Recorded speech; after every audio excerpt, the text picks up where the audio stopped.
wisdom. Today, we're going to dive into a fascinating text called the Padal Puran, the lore of walking, to uncover a philosophy that sees walking as a fundamental part of life itself. So, let's just start with the main event, the core message of this whole thing. It's not just a nice little suggestion, it's a huge declaration.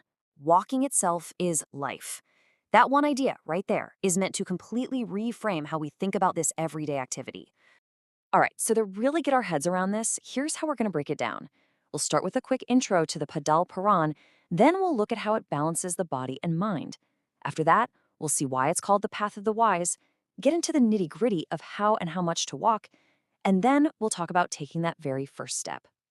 So, what is the Padal Puran exactly?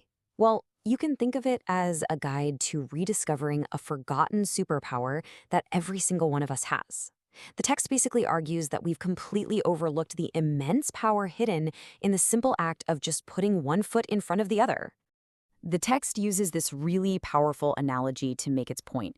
It says that for us humans, our feet are just as essential as wings are to a bird. They aren't just there for getting around, they're fundamental to our very nature, our well-being.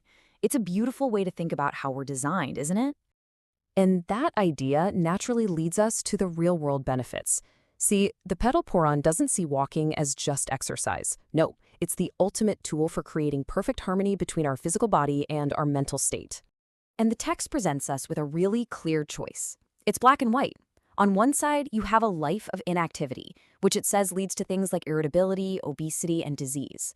But on the other side, the path of walking offers balance, control over your health, and this deep sense of strength. It's a pretty stark contrast when you see it laid out like that.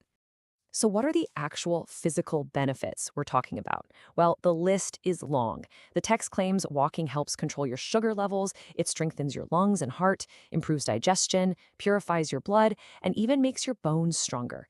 It's basically presented as the foundation for all-around physical health. But here's the thing, it doesn't stop with the body. The mental benefits are just as huge. According to the text, walking regularly leads to better sleep, it cuts down on that feeling of irritability, it sharpens your mind, boosts your self-confidence, and maybe the biggest one of all, it strengthens your willpower. It's a workout for your brain just as much as your body. Now, this all connects to a much deeper, more ancient idea. The text links walking to the Ayurvedic principles of Vata, Pitta, and Kapha. You can think of these as the three fundamental energies that are believed to govern our bodies. And it claims that walking is one of the absolute best ways to keep these three forces in perfect balance, which is a huge deal in traditional Indian medicine. Okay, and this is where we